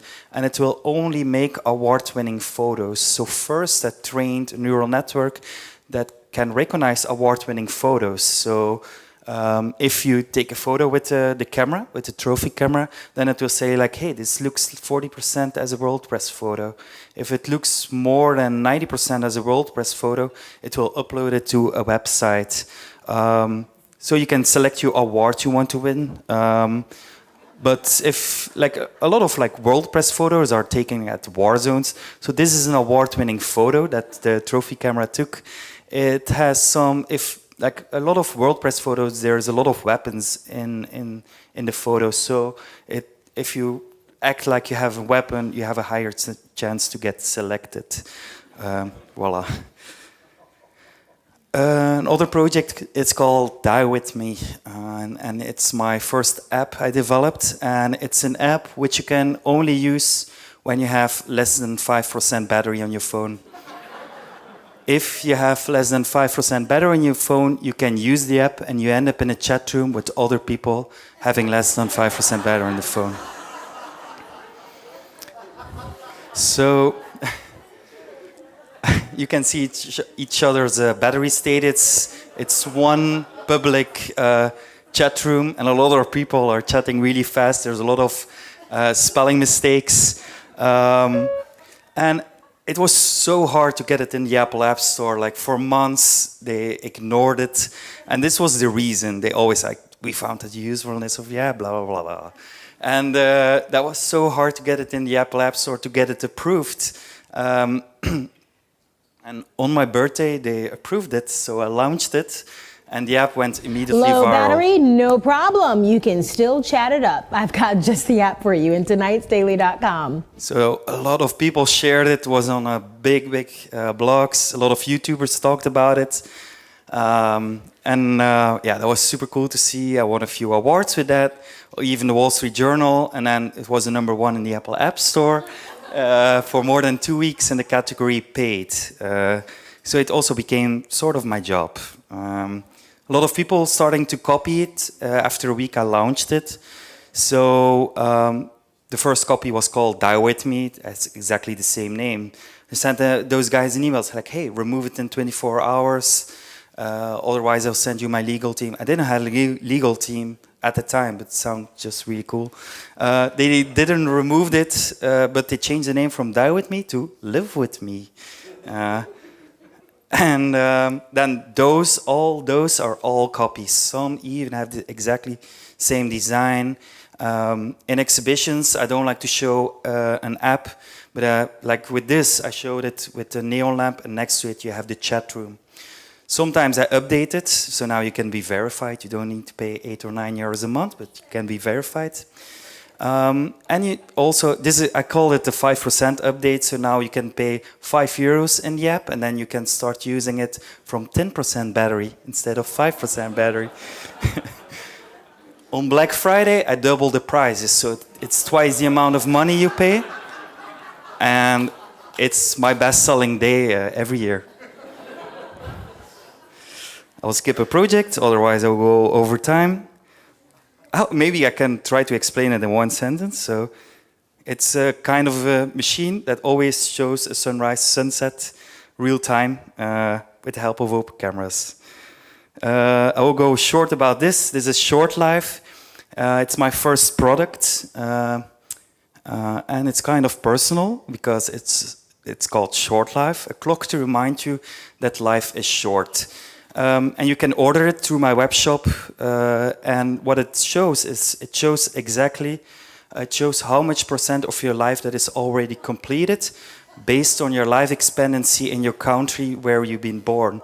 So it uses data from the World Health Organization. People, if you order it through my web shop, you fill in your birthday and your country where you've been born, and then it uses data from the World Health Organization.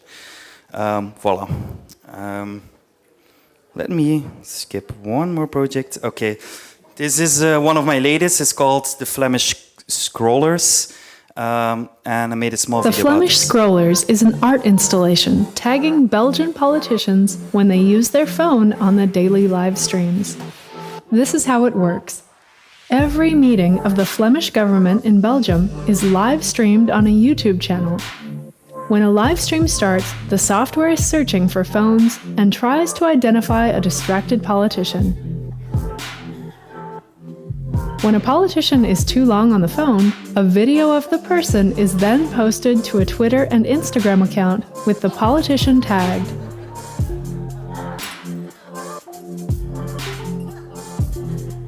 This is all done with the help of artificial intelligence and face recognition. The Flemish Scrollers was featured in important news outlets. A few Belgian politicians reacted in the media. The art installation was premiered on April 1st, 2022 in Lausanne, Switzerland.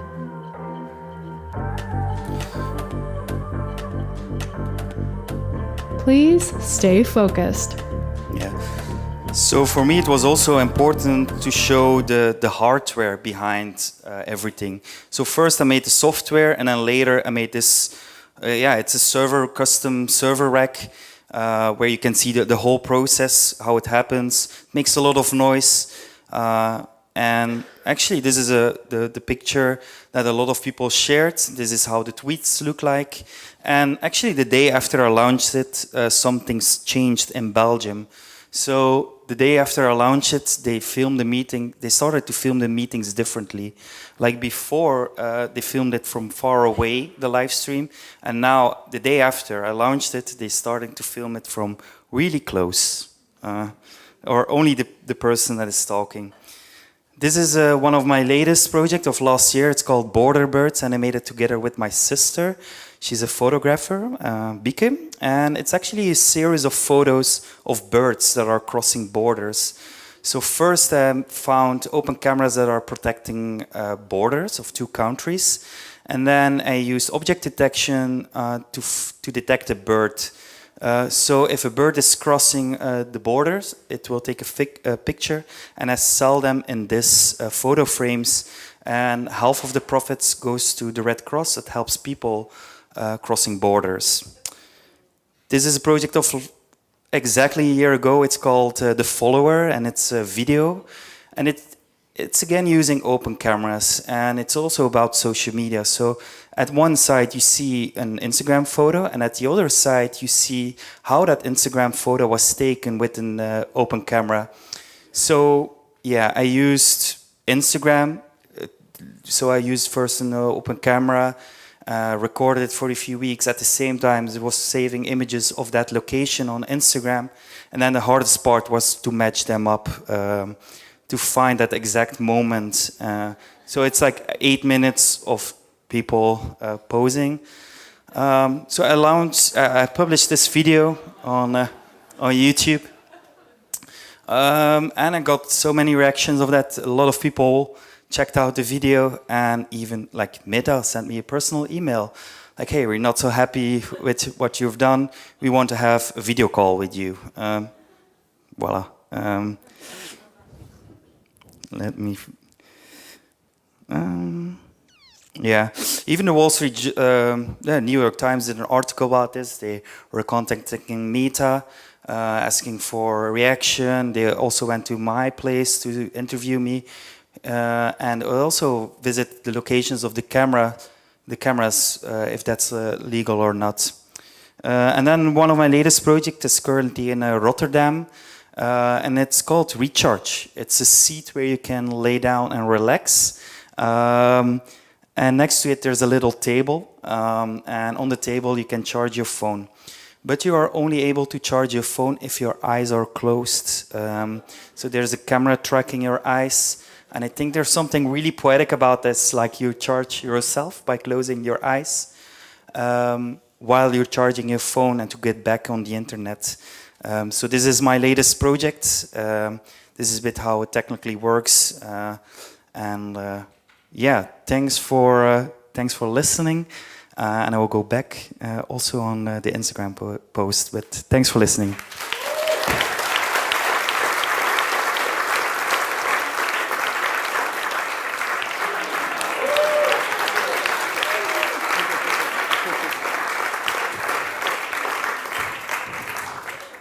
Someone somewhere in the world is freaking out right now why this stupid photo of his cat is suddenly going viral. Yeah. It's like, what the fuck is happening? We sometimes also felt that way about the technology, so we're really sorry. In the back we were going, what the fuck is happening? But I guess that also answers the question that tech really isn't taking over yet because it can't fix these kind of solutions for us. Does anyone have any questions for Dries? What? Okay, I have a question. There's a question there.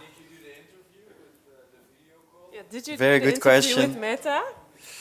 No, I didn't. No. No, I was thinking that I can only say bad things during that interview, and I don't want to work with Meta at this moment. So yeah, but it was kind of weird to receive this kind of emails. So yeah. You mentioned before in one of your first projects that you said, I will send my legal team after you. But now I have a legal team. I mean, it's not a team; it's 2 people. But I ask for advice. Like with the Tinder LinkedIn project, I didn't do any research in if I can do that or not. But now, before I publish a project, I ask for legal advice. But sometimes it's hard to know.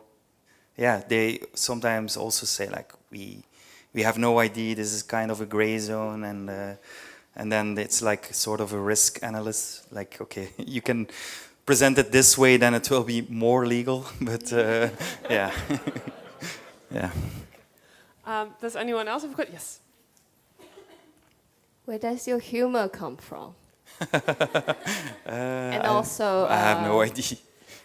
I guess as a creative, I wanted to know how we can use humor as a fuel of creativity to create like some social impact or something that touch people or make people laugh. Oh, that's such a hard question. Maybe we can talk about this in the bar with the beer, and maybe I will give you a long explanation, and there will be some answers in that. So I have no clue to, yeah. Serial question asker. Did someone ever ask you to, like, no, what was the question? No, I forgot. No, did someone ever ask you to turn your project into something more practical, to transform one of your projects to another? Oh, effect? a lot. It happens a lot to the Flemish Crawlers, the project with the politician.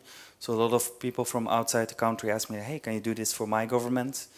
There was some crazy email also from a company in France, and they sent me like, they even called a number in their email, so they wanted to buy the software and to use it on their employees because, and they called a number, and I thought it was a crazy email. Also, exactly, did you do it? No. And there was also some interesting email from, actually it was a viral video on TikTok. It had like 5 million views about the project, The Follower. So the project with Instagram and the open camera next to each other. And the person itself, explains the project, but the person explains it wrong. The person explains it as, this is a tool where you just can upload an image and then it will find a video. The output will be a video with the help of open cameras. That was totally not the case, but then I received like lots of emails like, hey, my ex-girlfriend went out yesterday, where is your software? But then that were funny emails, but then there were also like emails from like, hey, I'm a dad, my son was murdered a year ago, there was a camera, but for legal reasons I didn't have access, or we can't get access to this camera.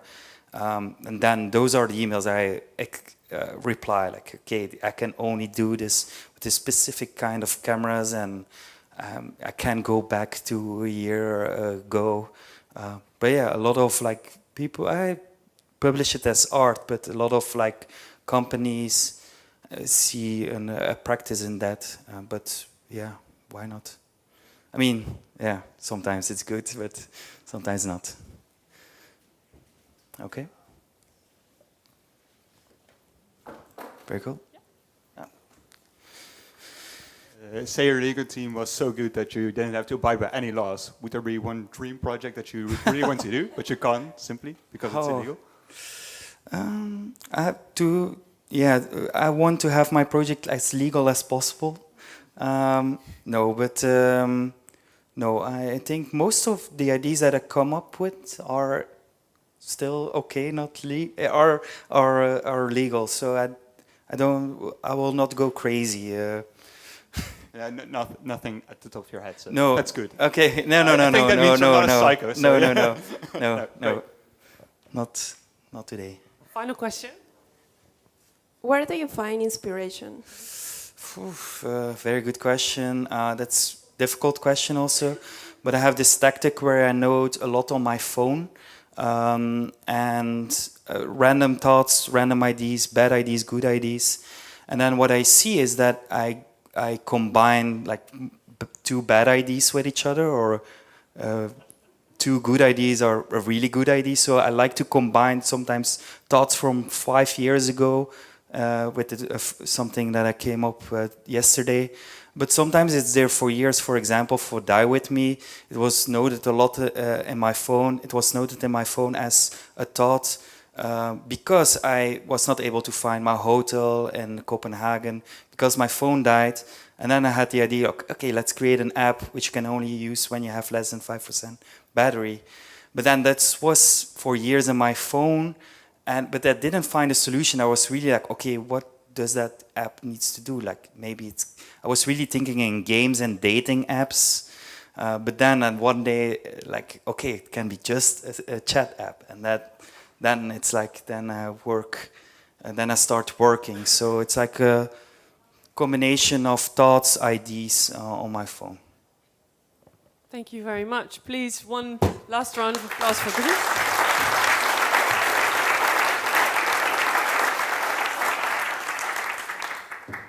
All right, so we have a final act. That's Zoe Lowe. She's going to sing a very special song for us today. And someone who's going to tell you all about how this song came about and the whole thought and intricacies behind it is Samet. He's here from Handpicked Agencies. But before I introduce him, who has heard of the AI Song Festival before? Oh my God, one person. Oh no, two. Wow, okay. I didn't, not before tonight, and it's good that most of you also didn't, because Samet can tell you everything about it. He is an innovation officer from Handpicked Agencies, and he will give a very nice introduction. So please give a warm welcome to Samet.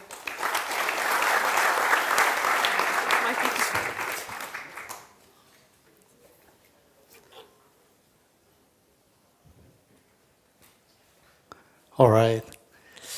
Hi everyone, I'm here to talk about the AI Song Contest. How many of you follow the Eurovision Song Festival? A few, yeah? But you probably know what it is, right? Yes, thank God.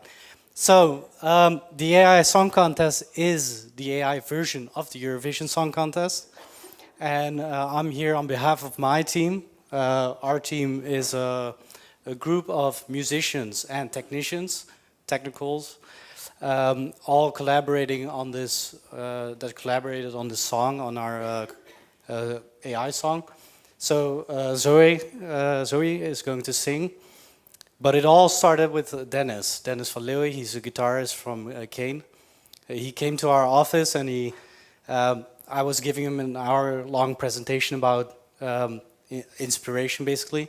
And on my last slide, I had a slide just casually mentioning we wanted to enter the AI Song Contest.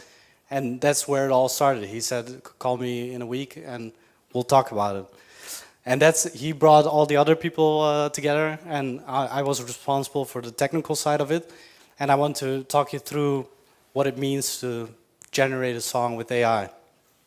But first of all, some facts. The AI Song Contest was started by the Dutch Public Broadcast, NPO, and VPRO. And it's based on the Eurovision Song Contest, but it is international. It's not by country. Everyone can enter. And the focus is on AI. So the question we asked ourselves is, how do you generate AI music? But then you ask yourself, what is AI? Like, which tools fall in these categories, what doesn't, and how do we distinguish between those? And then we started to ask ourselves, what is music? Like, how can we break down music? What does it mean to generate music? Because when you involve AI and music, basically anything can be music. Even something like this.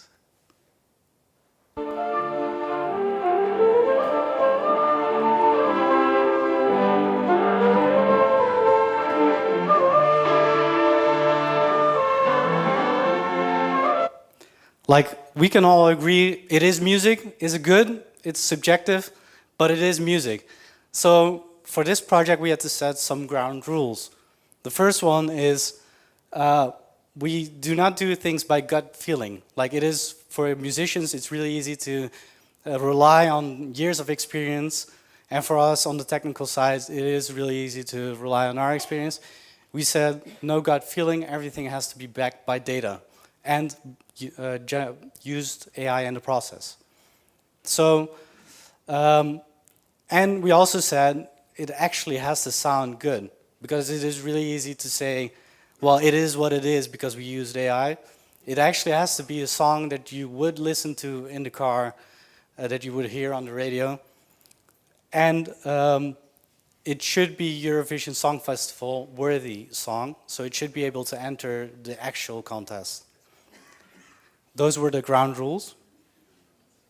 So then the data. We analyzed all Eurovision Song Contest songs, over 160. We looked at the points they got during the actual events throughout the years. And we found that the best scoring songs were about love. And not just any kind of love, but about heartache, love, longing for love, missing someone. And also, we saw that we had some facts about BPM, what key most songs were in, which songs, best performing songs had a key change in them. But we also found that most popular songs were Europop style songs. So that was the basis for our song. We had the data, so we were going to continue with that. Then for the tools, we said at the beginning we have to use AI tools for them, for every part of the process. So from idea generation to the video, the backstories of the people singing, and also the sounds, instruments, everything you hear. And what we ended up with is a song about love between AI and a human. It is a little bit Shakespearean kind of love between them, of longing for love. But we needed lyrics. And how many of you have used ChatGPT? It works really good, right? Until it doesn't. And there's just no way to get it to work the way you want it. And it's the same with lyrics. So we wanted a specific rhyming scheme. So ChatGPT, the way it works is it tries to find a match that matches, it puts things in a logical order. So when you ask it to rhyme, it rhymes like basically a child. And we didn't want that. We wanted something that was that actually worked. So what we did is the older GPT models, GPT-2, is open source and you can retrain it to your liking. So we use all Eurovision Song Contest lyrics to retrain GPT and generate new lyrics. Werkt die?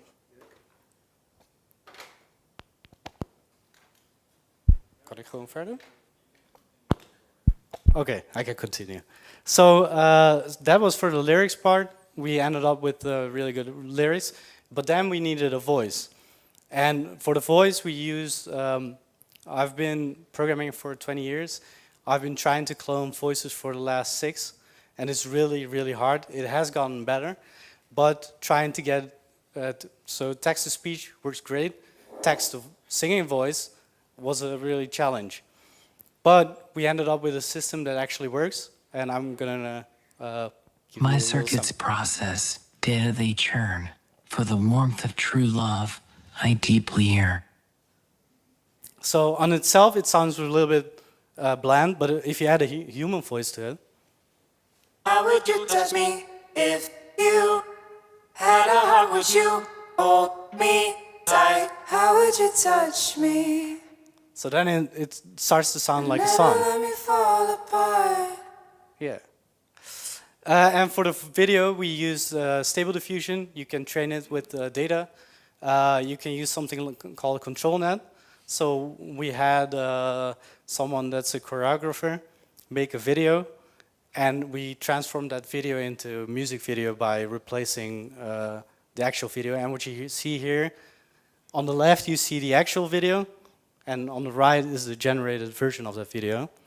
And when we started this project a few months ago, this was the quality.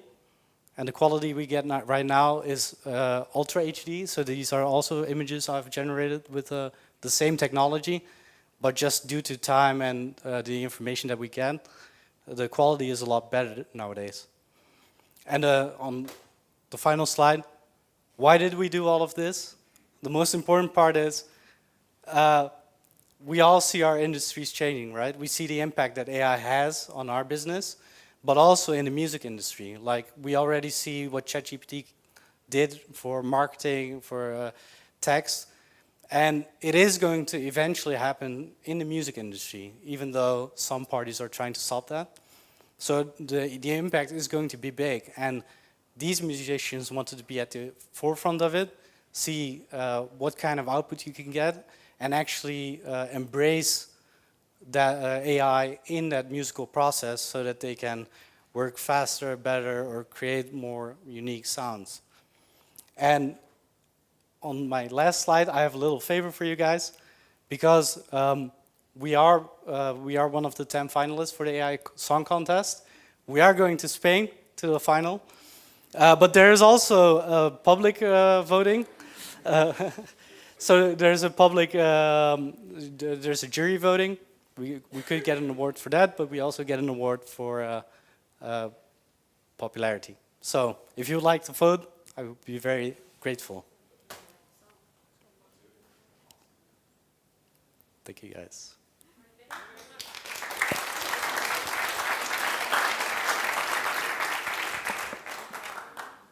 Does anyone have any questions for Jeanette? Yeah, I'm trying. I don't know if that's going to fuck it or not. So, as mentioned, thank you. Sorry, that was really loud. Zoe here is the performance. She's going to be live performing together with the AI. This is her. So Zoe, tell me whenever you're ready, and then I will start. Yeah. All right. Please give a warm round of applause for Zoe.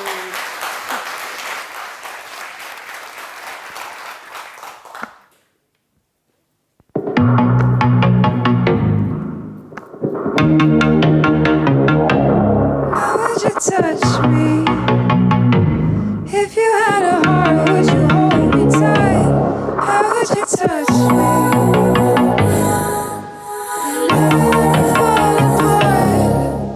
I was created to understand love, but could never feel it like a human does.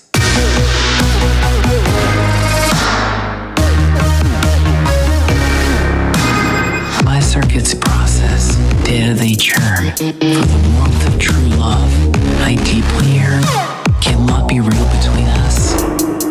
Or is it just an illusion? How would you touch me? If you had a heart, would you hold me tight? How would you touch me? Never let me fall apart.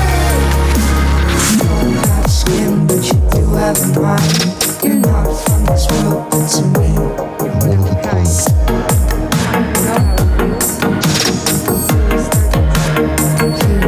How would you touch me? If you had a heart, would you hold me tight? How would you touch me?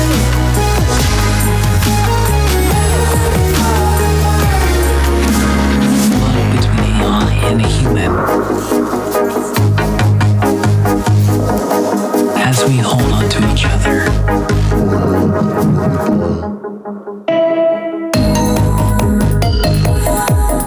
Never die.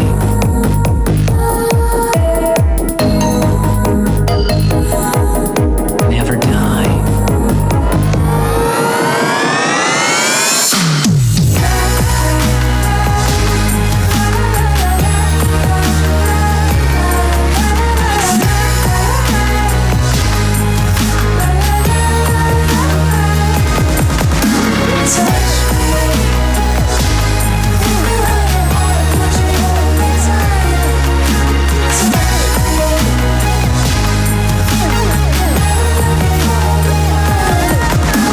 Touch me.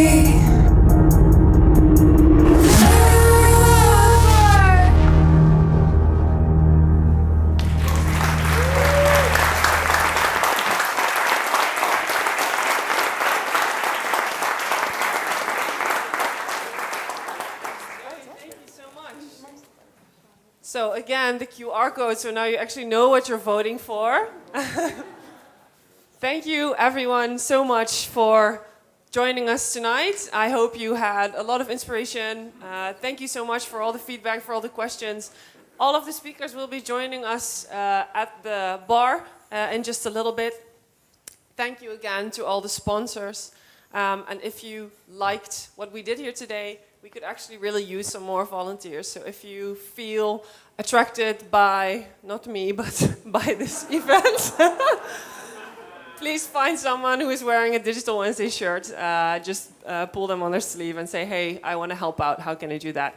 Thank you for joining, and have a nice evening.